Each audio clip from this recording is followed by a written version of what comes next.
How's everybody doing? Today is Sunday. Today is the first day, right? Because there's 6 days. So from Sunday to Friday, that'll be your 6 days. And, the Shabbat always ends up on the Saturday, right? According to the making of Genesis. Okay, so today we're going to go into remembering Jerusalem, right? Remembering Jerusalem. So in the book of Psalms, 137, it goes into a few things, so we're gonna get into it.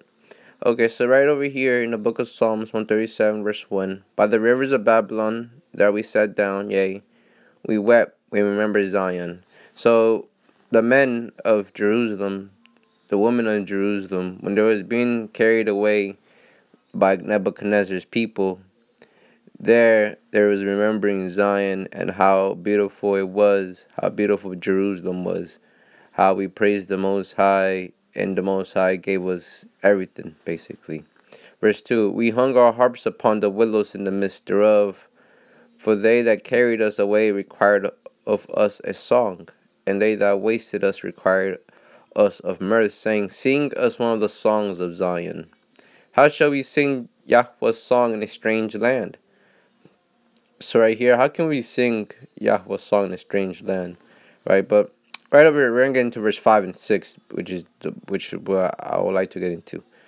If I forget thee, O Jerusalem, let my right hand forget her cunning. So right here, if I forget thee, O Jerusalem, let my right hand forget her cunning.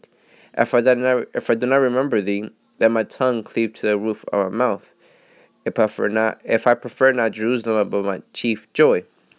So here we have a two-way of saying to Jerusalem, if I forget you, then I'm pretty much a goner, Jerusalem. If I forget thee, Jerusalem, I'm pretty much a goner, and I'm basically nothing, or less than nothing, right?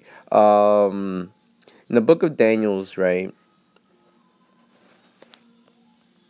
chapter 6, verse 10. Right. So over here now we have Daniel, right? Knew that the writing was signed. He went into his house and his windows, being open in his chamber toward Jerusalem. He kneeled upon his knees 3 times a day and prayed and gave thanks before his Elohim as he did aforetime. So here we have a remarkable of Daniel remembering Jerusalem. He's remembering Jerusalem. He's looking toward Jerusalem, which is towards the east, and he's kneeling down and praying to the Most High. Right over here we have Daniel remembering Jerusalem. Then these men assembled and found Daniel praying and making supplication before his Elohim. Beautiful Daniel, very beautiful. In the book of Isaiah now,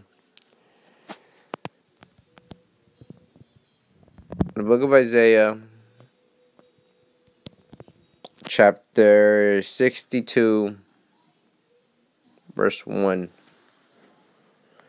For Zion's sake will I now hold my peace, and for Jerusalem's sake I will not rest, until the righteousness thereof go forth as brightness, and the salvation thereof as a lamp that burneth.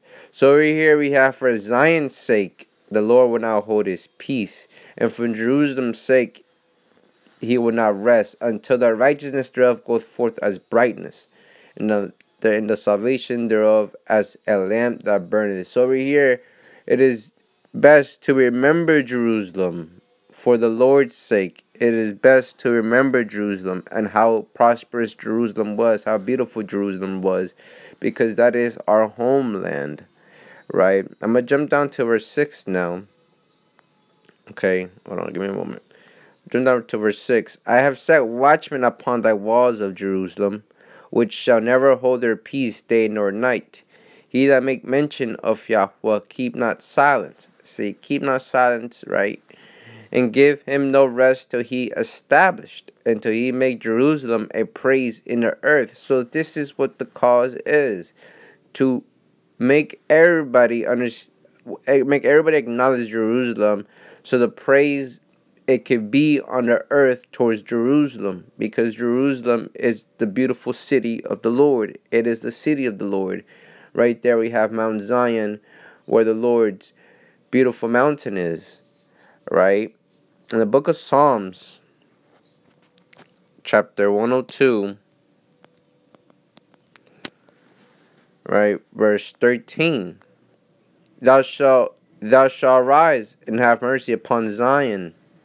See, I'm on verse 12 again. Not again, but maybe verse 12. But thou, O Yahweh, shalt endure forever, and thy remembrance unto all generations.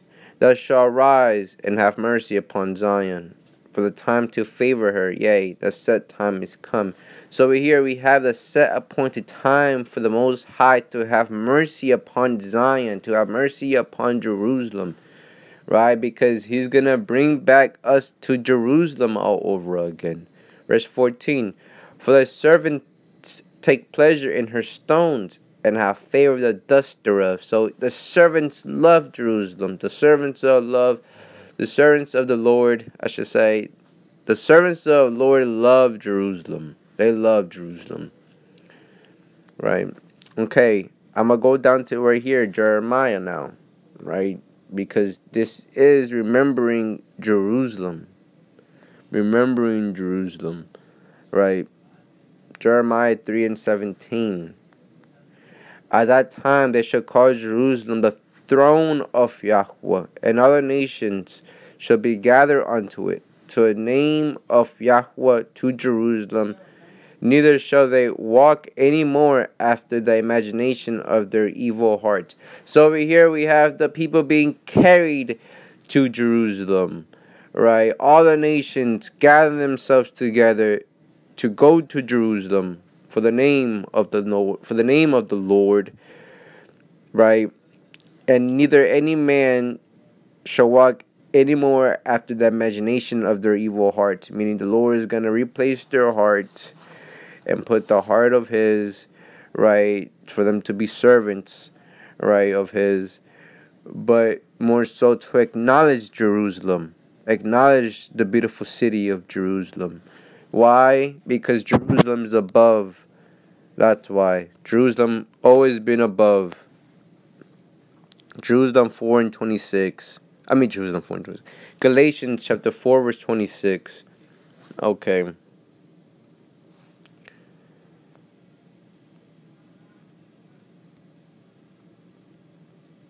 Okay, Galatians 4:26.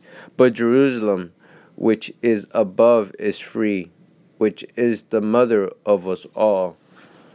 So right here, Jerusalem lets us know that we are free because we are Jerusalem. We belong in Jerusalem. Jerusalem is our homeland, our birthplace, right? And since Jerusalem is free, we are free ourselves, meaning we're not children of home-born, servants. We have freedom. We dwell in the house of Jacob, in the house of Israel, which is free, which is above, according to the book of Deuteronomy 7:6, right? For thou art an holy people, a special people unto the Lord himself. So it is because the Lord has chosen the seed line out of Jacob, the seed line of Israel. Because of that reason, the children of Israel are free.